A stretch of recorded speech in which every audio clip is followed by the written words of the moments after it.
Bom dia, paz e graça de Jesus. E uma alegria estar aqui. Nós estivemos aqui em 2021. E foi ali, nós já vínhamos conversando, né? E Deus foi aproximando a nossa parceria. E eu quero agradecer o pastor Fábio, o pastor Alan, pela caminhada juntos e a liderança da igreja. Em nome da minha família, eu quero apresentar aqui para vocês a nossa família, né? A Suzana está aqui. Dá um tchauzinho aí, por favor. Minha esposa, o Samuel. Dá um tchauzinho, Samuel. Samuel está fazendo assim para mim, ó. Samuel, nosso primeiro filho, tem 12 anos. O Timóteo tem 8 e a Esther tem 4. A Esther é a nossa africana, nasceu lá. Então, e também quero aproveitar e fazer um merchandise aqui, né? Nossa página no Instagram, De Silvas em África. Se você não nos acompanha, você pode ver muito mais coisas lá. E nós trouxemos também um marca-página de presente para toda a igreja. Para você, se você usa a sua Bíblia ainda, não foi ainda para o celular, igual a minha, assim, você pode ter um marca-página e ali você vai, quando você abrir, você vai lembrar da família Silva. Obrigado. Então, quero falar assim, do nosso projeto. Nós estamos em Moçambique há 8 anos. Moçambique, um país onde predomina a religião de cultura africana. Mais de 60% são praticantes da religião tradicional africana. Uma religião ainda que evoca espírito, uma religião ainda que faz sacrifícios. E, com isso, eu digo que o diabo, ele sempre estratégico, o diabo ele não trabalha numa pessoa, ele sempre trabalha de forma, no contexto como um todo, né? Então, ele sempre laça a família para fazer esse envolvimento nas práticas de evocação de espírito, nas práticas de curandeirismo, aquilo que nós chamamos também aqui no Brasil de macumba, né? E com isso temos grandes dificuldades nas igrejas, porque as igrejas também atraem essas pessoas e a pessoa acaba vindo para a igreja de uma forma nominal, ela se envolve com a igreja, mas ela não abandona essas práticas, né? Hoje, o 5º país mais pobre do mundo, o índice de analfabetismo, mais 50% da população, e isso com implicações também diretas na igreja. Por exemplo, nós somos o povo da palavra, e o povo da palavra que não sabe ler, outras implicações dentro da própria igreja, né? O pior índice de desenvolvimento humano da África subsaariana, né?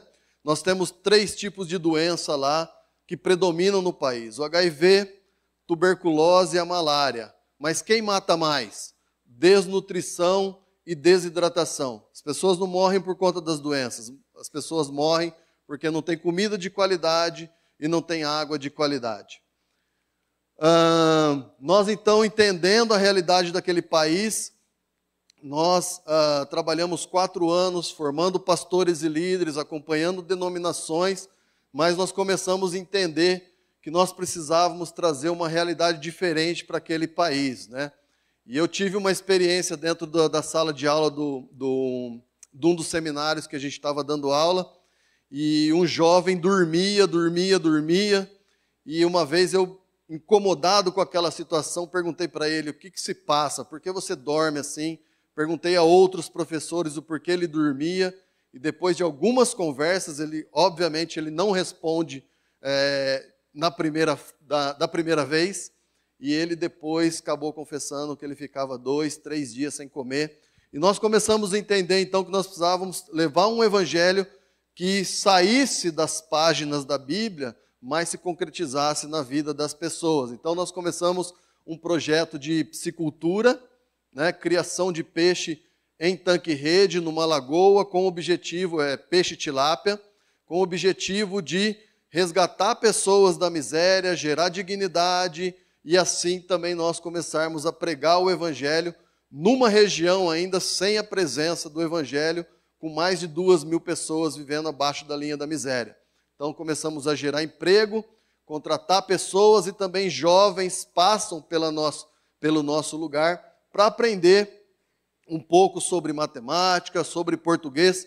Moçambique tem 11 línguas oficiais. Português é a primeira, é a língua do país, do governo, né? Então é a língua onde é a língua que abre portas, é a língua do comércio, é a língua do trabalho. E as outras 10 línguas, cada estado tem uma língua predominante, e dentro dessas línguas predominantes é aquilo que nós chamamos de dialetos, né? Outra coisa que nós começamos também foi com as galinhas poedeiras, né? Começamos com um projeto lá, galinhas que põem ovos, e sempre com o objetivo de gerar emprego, gerar renda, gerar desenvolvimento econômico, social e pregar o evangelho. Com isso, algumas portas foram sendo abertas, né? Alguns piscicultores começaram a me convidar porque perceberam o meu interesse sobre o desenvolvimento do país, e aí nós criamos uma associação de piscicultores. Assim, eu posso afirmar, sem sombra de dúvidas, que o único cristão ali sou eu, dentro de 25 piscicultores.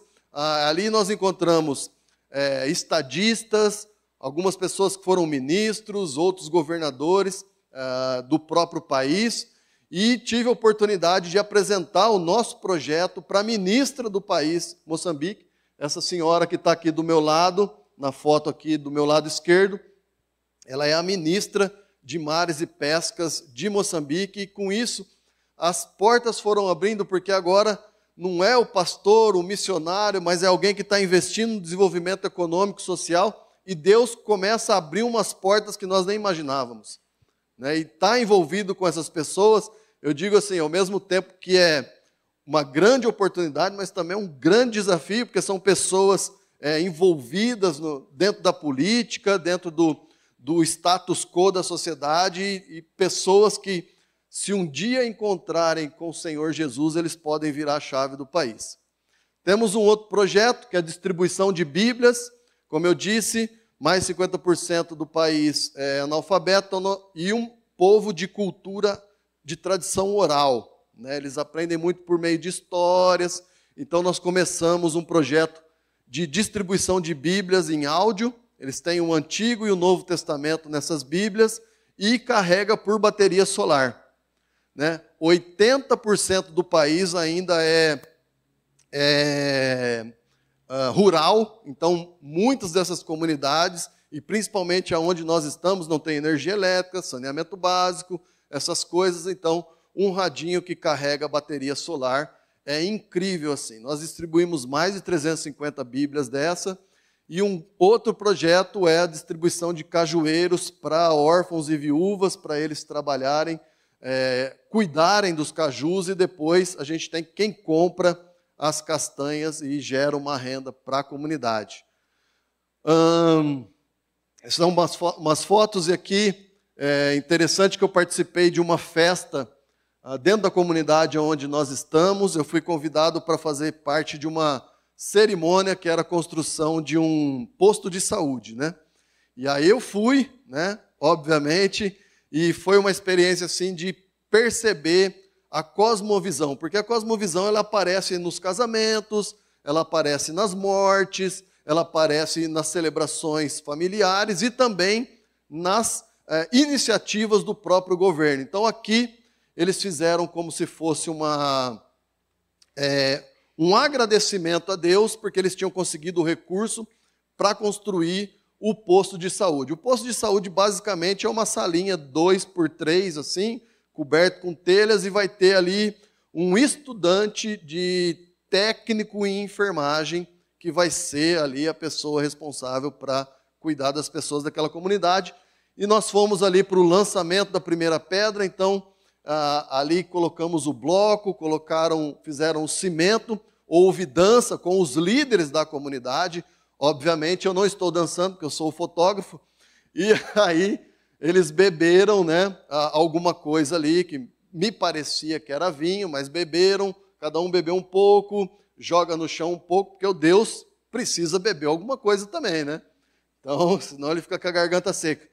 E aí Mas foi interessante participar desse momento, e novamente foi uma oportunidade de estar ali, porque agora esses líderes me convidam para ir nas casas deles. E lembra dos nossos projetos? Peixe, ovo. Toda vez que eu vou, levo lá uns 2 peixinhos, levo lá uns 2 ovinhos, né? Às vezes uma couve, às vezes um tomate, e nós sentamos debaixo da árvore, e aí a conversa é assim, né? Sentar debaixo da árvore pelo menos 5 horas na sombra, conversando, ouvindo, e algumas vezes eu preciso ir com o tradutor, porque essa população onde nós estamos trabalhando não são fluentes em português.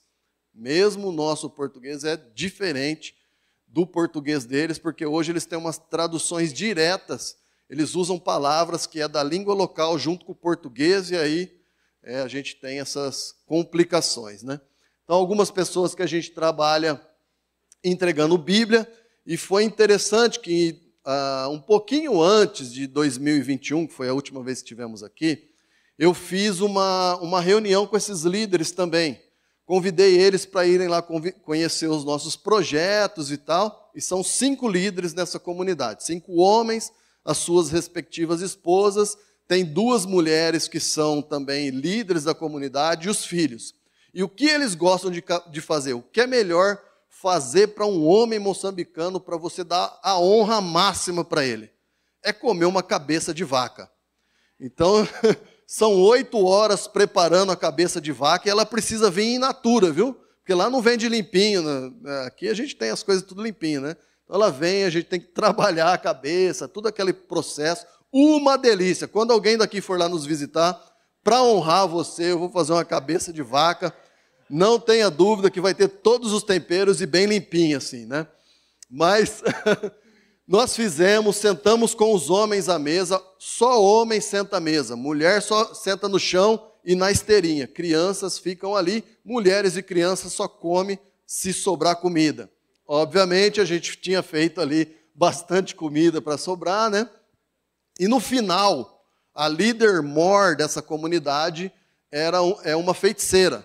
E o pessoal morre de medo dela, assim, né? E às vezes dizem que ela engole pessoas. Tem umas histórias sobre ela, mas eu sou amigo dela. Porque ela precisava comprar cimento, né? E eu peguei o meu carro um dia, comprei cimento para ela, levei e fiquei muito amigo dela. E ela quis fazer uma dança para me honrar. Então ela dançou, e no final da dança, e eu só orando assim, Senhor, que não manifeste nada. Eu sou batista, né? Não manifesta. Por favor, Senhor, tenha misericórdia, assim e tal. E aí, né? E não manifestou mesmo, o Senhor ouviu a minha oração.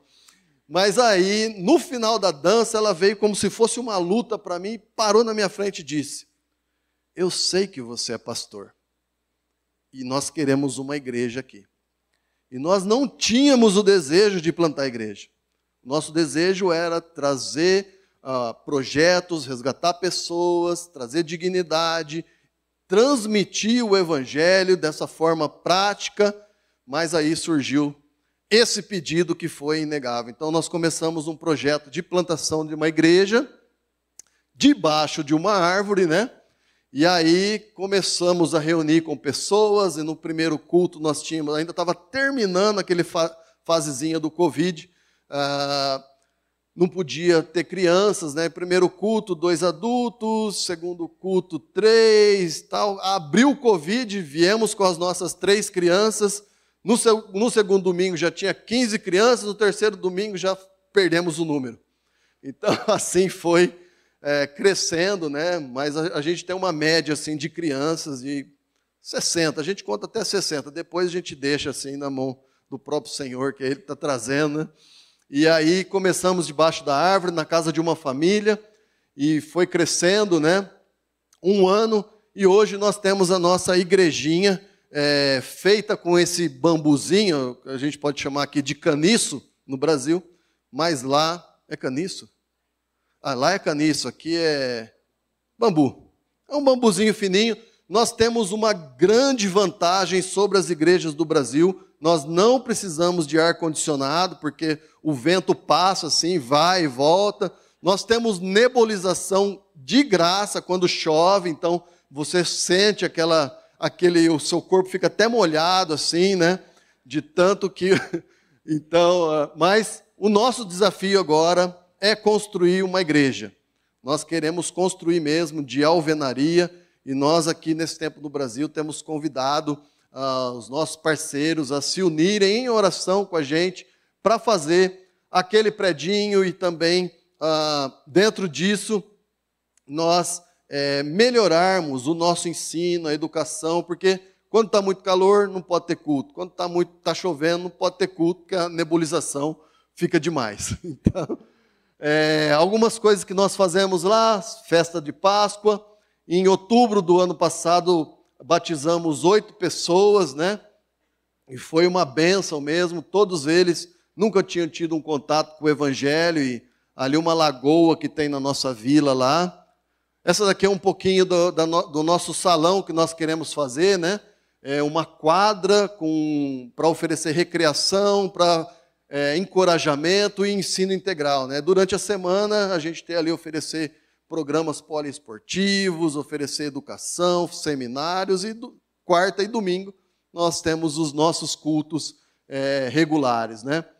Quando vocês perguntam para a gente, mas e agora que vocês estão aqui, o que está acontecendo lá? Nós temos já uma equipe lá, nós temos 6 pessoas trabalhando com a gente. Desde quando nós começamos, a Suzana, ela é pedagoga, tem especialização em educação cristã, começou a trabalhar com as mulheres. Hoje nós temos 4 mulheres lá que estão coordenando todo o trabalho da educação infantil, com os jovens, com adolescentes. Nós temos 2 líderes, um está fazendo seminário online no Brasil, e o outro nós temos discipulado com o objetivo também de passar para eles a liderança da igreja. E nós ficarmos ali nos bastidores, aparando as arestas e deixando eles também, nada melhor do que o moçambicano para pastorear o moçambicano.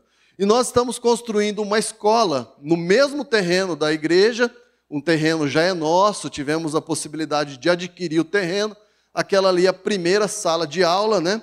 Onde nós vamos oferecer também reforço escolar, alfabetização, e o nosso desejo mesmo é ter uma escola para crianças que comecem ali do prézinho e vai até pelo menos o 2º grau completo, né? Bom, esse daí é um pouquinho do que nós já fizemos. Nós fizemos um furo de água lá e distribuímos água de graça na comunidade, né? Puxamos energia elétrica também no nosso prédio, e construímos agora a base de 2 outras salas de aula. Foi da forma que nós deixamos lá, né? Então, é isso, nós temos esse objetivo de levar o Cristo, né, que é a esperança, até que Ele venha. É uma base de uma música que nós gostamos muito, né? Então, tem um videozinho que vai dar um geral maior aí daquilo que nós temos feito. Queria pedir para os irmãos colocarem o vídeo para nós, por favor.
Eu quero rapidamente aqui convidá-los a abrir suas Bíblias no livro de Marcos, Marcos capítulo 1. E pensar um pouco sobre nosso envolvimento com a obra.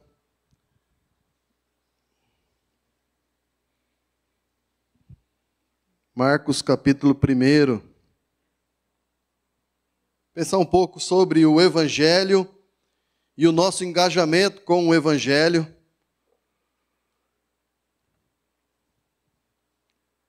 Como resposta do porquê fazemos o que fazemos. Tudo tem a ver com o Evangelho, com a proposta feita de Jesus para nós. Marcos capítulo 1, verso 1, nós vamos ler e depois vamos saltar para o 14 e para o 15. Princípio do Evangelho de Jesus Cristo, Filho de Deus. Salta comigo lá para o verso 14, que diz assim: depois de João ter sido preso, Jesus foi para a Galiléia, pregando o Evangelho de Deus. Ele dizia: o tempo está cumprido e o reino de Deus está próximo. Arrependam-se e creiam no Evangelho. Que o Senhor nos abençoe nessa reflexão, mas princípio do Evangelho de Jesus Cristo, Filho de Deus. Quando as pessoas que receberam esse Evangelho estavam passando por um momento muito complicado na vida deles. Quando nós olhamos para aquele período em que Jesus estava no mundo, as pessoas estavam sem esperança. O governo dominava com punhos de ferro. Roma tinha imposto a Pax Romana, de uma forma assim que nós dizemos num provérbio popular, né? Quando você escreveu, mas não leu, cadeia ou morte, né? Não vou terminar daquela forma. Cadeia ou morte era o que acontecia da forma que Roma governava. A religião, esperança de muitos que buscam conforto, alento, tinha se corrompido. Os líderes religiosos, vivendo de mãos dadas com Roma, seguia a agenda imposta por Roma. E viviam de forma a colocar sobre as pessoas um peso insuportável para assim esses líderes, esses homens, serem reconhecidos pela própria sociedade. E quando a população, aqueles primeiros ouvintes, tiveram as suas mentes refrescadas por essa palavra de evangelho, automaticamente eles perceberam que Deus ainda estava olhando para eles. Porque o evangelho ele tem um significado de uma boa notícia, que nós comumente falamos, mas quando nós olhamos para a tradução ao pé da letra, o evangelho ele abrange muito mais outras coisas. O evangelho ele dá poder, ele dá autoridade, ele dá subsídios para aquelas pessoas que antigamente não eram nada, destituídos de tudo, mas agora, por aquilo que outra pessoa fez, ela recebe então poder, autoridade, e recebe de Deus aquilo que elas, por esforço próprio, não poderiam ter. O Evangelho, então, é uma conquista do próprio Deus que é oferecido aos homens. E dizer para os homens: você não está perdido nesse mundo. Eu estou no controle e sou eu quem faço por você aquilo que você não poderia. Sou eu que me reconecto contigo. Quando nós olhamos para a parábola do filho perdido, aquele filho voltando, depois de ter se caído em si, a Bíblia diz. Ele tem uma noção daquilo que ele estava perdendo no seu relacionamento com o pai. Então, a Bíblia diz que ele se pôs ao caminho, porque caiu em si. Quer dizer, ele percebeu aquilo que o pai dele oferecia. E o momento mais maravilhoso, então, é quando ele, voltando pelo caminho, o pai o avista de longe e corre em direção àquele filho. Aquele é o momento do anúncio da graça que nós recebemos de Jesus. Desceu da sua glória, viveu entre nós.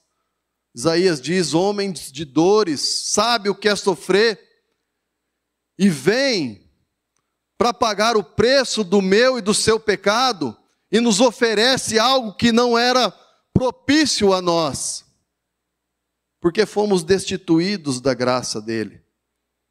Fomos destituídos do relacionamento com ele. Então ele manifesta a sua graça por nós. E agora nos dá autoridade. Atos capítulo 1, verso 8 vai dizer: nos deu autoridade para sermos agora suas testemunhas. Testemunhas aonde ele nos colocou, aonde ele nos inseriu. Muitas vezes nós olhamos para as situações que estão acontecendo nesse mundo, e eu mesmo, quando era criança, eu falava: puxa, eu podia ter nascido americano, né? Os caras lá têm tudo, né? E nós, muitos de nós, passamos por essas questões de será que eu poderia ter nascido em outra nação? Teria sido melhor isso e aquilo? E quantas vezes nós olhamos para as nossas famílias e dizemos: poderia ter nascido em outra família.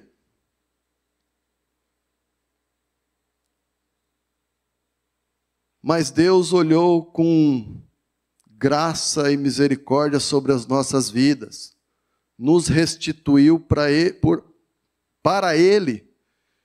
E agora, no poder que nós recebemos desse Evangelho, com a mente renovada, nós andamos no poder do Espírito, testemunhando aonde Ele nos colocou, sendo bênção aonde Ele nos inseriu, e a partir daquilo que Ele nos deu e nos capacitou a ser, nós andamos para esse mundo, manifestando os sinais do reino. Esses dias eu estava num congresso e eu ouvi uma coisa assim que me chamou a atenção, porque nós temos visto um estilo de vida, às vezes, que está nos levando para o conforto, e cada vez mais a palavra eu preciso ser feliz tem tomado conta dos nossos corações, por meio das mídias, das redes sociais, e nós encontramos pessoas hoje vivendo de forma meio que bipolar, né? Na vida do dia a dia é um desastre, mas no Facebook é tudo maravilha. No Instagram, então, uau! TikTok tem até dancinha, né? Tudo para ser feliz. E nós temos encontrado hoje, nos nossos dias, e é isso que eu ouvi num congresso, que nós temos encontrado um tipo de crente, que antigamente, na minha época, quando eu era líder de jovens e adolescentes lá no Morumbi, né? E eu olhava para o pastor Fábio assim, eu falava: uau, né? Um dia eu quero ser que nem ele. E nós falávamos assim: tinha o crente Danoninho, né? Na minha época que comia Danoninho, né? Então tinha o crente Danoninho, aquela musiquinha, acho que vocês já ouviram essa. Mas essa que eu ouvi é nova. Nós temos encontrado hoje o crente 3S. Crente 3S. Uau, essa daí é plus, né? Salvo, encontrou a graça de Jesus, encontrou todos os aparatos que a sociedade cristã pode oferecer. Salvo. Satisfeito, porque agora eu sei para quem eu pertenço, eu sei porque eu vivo. Salvo, satisfeito, mas sentado. Crente 3S. Não entendeu o poder que Deus deu a ele para andar por esse mundo, testemunhar aquilo que dele recebeu, com graça, com amor, misericórdia, e assim fazer diferença na sociedade. É para isso que nós estamos aqui. O que nós continuamos os nossos cultos depois que saímos por aquela porta e vivemos de uma forma que agrade a Ele. Muito mais do que ser salvo, nós temos que comunicar a salvação aos outros.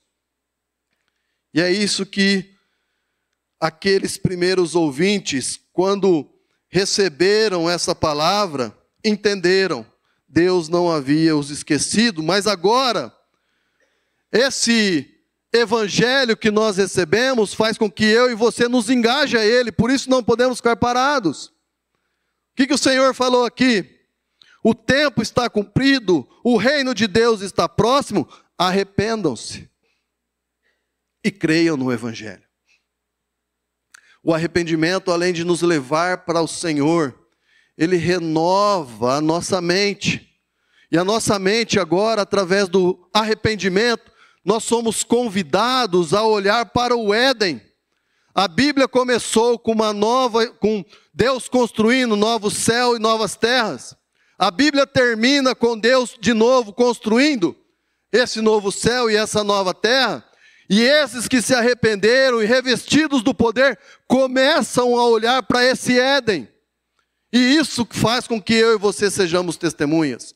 Nós vamos nos desvencilhando desse mundo. Vamos aproveitando as oportunidades que o Senhor nos deu para testemunhar com as nossas vidas, com os recursos que Ele nos deu, com as nossas capacitações, com os nossos contatos, e vamos criando como se fosse uma teia que sinalize o reino de Deus. O Jeffrey Sachs vai dizer uma coisa no livro dele, O Fim da Pobreza, e ele diz assim, que nós não podemos olhar para aqueles que estão agonizando de fome e pregar a eles como que eles poderiam ter se saído melhores com aquilo que a vida lhes ofereceu. Mas nós, cristãos, temos que ser aqueles que vamos criar as escadas do desenvolvimento, para que assim eles consigam se adequar ou se mobilizar diante da própria construção da sua dignidade. Por isso nós vamos abrindo mão, nós vamos olhando para o Éden, nós sabemos agora para onde estamos indo, e vamos juntando as nossas forças para ir construindo uma sociedade diferente, uma sociedade que tenha um cheiro que é agradável ao Senhor, no poder do próprio Senhor. O pastor Ziel Machado diz uma frase o seguinte, que é a perspectiva do futuro. Quer dizer, aquele olho para o Éden que me faz mover no presente. Nós não estamos aqui agora para receber de Deus tudo aquilo que Ele nos deu para simplesmente nos acomodar e viver de uma forma confortável. Nós estamos aqui agora para, nessa autoridade que Ele nos deu, andar por essas ruas, andar por esse país, andar por esse mundo, na perspectiva do reino, olhando para o Éden, não terciarizando o chamado que nós recebemos da parte dEle. Nós somos feitos imagem e semelhança de Deus, agora na cruz, restituídos na glória de Deus, para andar com poder, ousadia e autoridade, aonde Ele nos pôs. E a partir da onde estamos, sem terceirizar aquilo que Ele nos deu, cada um de nós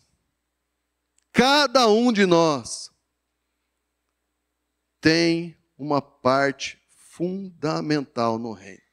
Por isso que nós somos chamados de corpo. O apóstolo Paulo vai falar que nós somos um corpo. Todos nós precisamos nos engajar nessa obra. Como a música diz, até que Ele venha. Nós então somos aqueles que andamos por esse mundo esquecendo das coisas que ficaram para trás, das coisas que nos amarram, e nós vamos avançando e prosseguindo diante do alvo, a fim de ganhar o prêmio celestial em Cristo Jesus. Quando nós começamos o projeto de piscicultura, e foi um ano planejando, nós pegamos ali aquele tempo da pandemia, eu fui estudar, fiz curso online, procurei orientação, fiz um monte de ligação, visitei muitos lugares em Moçambique, e nós começamos o projeto. Os primeiros 6 meses, assim, foi a fase de que nós precisávamos fazer aquilo acontecer, mas ao mesmo tempo a comunidade precisava nos testar. E assim, a sociedade moçambicana testa você na primeira conversa, você tira ali uma horinha de tempo, eles falam, 1 hora de tempo para conversar um pouquinho, para se conhecer. No segundo encontro, é 30 minutos de tempo, mais uns R$ 10 emprestado. Ele vai te pedir. Mas não é um dinheiro, não é um emprestado. É que não tem uma palavra para falar assim, me dá R$ 10, então ele te pede emprestado. E isso é na sociedade. Para você provar a sua amizade, você tem que abrir mão de alguma coisa para ele. E principalmente nós que somos estrangeiros. Então, o primeiro tanque de peixe que nós colocamos, eu tive que dar para a sociedade. Mas eles não me pediram. Alguém entrou à noite e levou tudo. Foi um negócio assim, bem estranho, porque antes eles pediam, mas dessa vez não. E foi um fiasco, porque eu falei, meu Deus, o que nós estamos fazendo? Nós colocamos recursos nós juntamos pessoas para estar conosco, e agora eu estou perdido, não sei o que fazer. E nós tínhamos 3 trabalhadores conosco naquela hora. Obviamente, sentamos em frente dos números, vamos continuar, mas eu vou ter que mandar uma pessoa embora. Não tenho o que fazer, é o que eu pago para ele, é o que eu pago para ter ração de peixe. Mas naquele dia, esse senhor que estava trabalhando com a gente já quase 4 meses, nós indo, e ali no meu carro, esse senhor e eu pensando, meu Deus, o que eu vou falar para esse senhor? Porque eu preciso mandar ele embora. Esposa grávida, 3 filhos, desempregado há muito tempo. E eu falei, uau, não tenho o que eu falar para ele, porque tudo que eu disser ele vai achar que é mentira. Mas eu tenho que falar a verdade. E no meio do caminho ele começou a falar assim para mim, eu quero agradecer a Deus pela sua vida. E eu falava, Senhor, não faz isso comigo. Aquele rapaz, aquele jovem senhor falando para mim, eu quero agradecer a Deus pela sua vida. Sabe por quê? Nossa, como tem sido uma bênção o meu salário. E eu, é mesmo? Tá bom. Então, já faz 3 meses que eu estou trabalhando para você, e nesses 3 meses eu tenho conseguido dar um pão para cada um dos meus filhos, um para minha esposa e um para mim. Os moçambicanos, eles comem um pão, parece uma baguete assim, ele é bem afofadinho, pesadinho, mas é digno para um pai dar um pão para cada um dos filhos, porque a maioria dessas pessoas, e onde nós estamos, fazem uma refeição por dia, geralmente a última do final do dia. E é digno para um pai, então, dar uma xícara de chá, eles não bebem leite nem café, o chá, e um pão daquele, não importa a idade da criança. Passou dos 6 meses, já é digno para um pai dar um pão daquele. E ele falou aquilo para mim, e eu falei, meu Deus, e agora? O que eu faço? E nós oramos, e eu disse, nós tínhamos 3 tanques naquela época, né? E eu tive que tirar 2, manter um tanque, mas manter aquela família empregada. Foi uma decisão difícil, né? A gente continua ainda com esses tanques, graças a Deus, nós investimos no projeto das galinhas, e hoje o projeto das galinhas paga o projeto dos peixes, e eu consegui contratar mais uma pessoa. Diretamente a gente tem 4 pessoas, indiretamente a gente tem alcançado umas 30 pessoas, dando trabalho, dignidade, além de tudo, a pregação do Evangelho. Mas por que isso? Porque nós mantemos a perspectiva do reino. É muito difícil você não ver um investimento gerar lucro, gerar aquela economia que você esperava de tudo aquilo que você investiu. Mas muito maior é ver, como nós cantamos aqui, quanto vale uma alma, quanto vale uma vida. Não foi assim? O Senhor morreu na cruz para perdão dos nossos pecados, para nós, então, sairmos como testemunha, olhando uma perspectiva do reino, construindo esse novo Éden, até que ele venha. Muito obrigado, que Deus abençoe. Eu quero orar com vocês para terminar, e mais uma vez agradeço a oportunidade e o trabalho que temos feito juntos. Senhor, nós te louvamos porque o Senhor é bom, o Senhor nos alcançou com graça e misericórdia, e com certeza não fizemos nada que merecíamos para sermos olhados por Ti, mas o Senhor, na sua bondade, no seu amor, nos alcançou, abriu os nossos olhos da escuridão e nos convidou para fazer parte daquilo que o Senhor está fazendo no mundo. Nos abençoe como teu corpo, que cada um de nós tenhamos essa convicção para irmos além das fronteiras que muitas vezes nos limitam, para irmos além das mentiras muitas vezes criadas pelo nosso coração e pela nossa sociedade. Mas possamos ser bênção aonde o Senhor colocou cada um de nós, fazermos diferença no poder do Teu Espírito e não anunciando nós ou qualquer outra coisa, anunciando o Seu nome, Te glorificando até que o Senhor venha nos buscar. Que possamos viver para a Tua honra e glória. Oramos em nome de Jesus. Amém.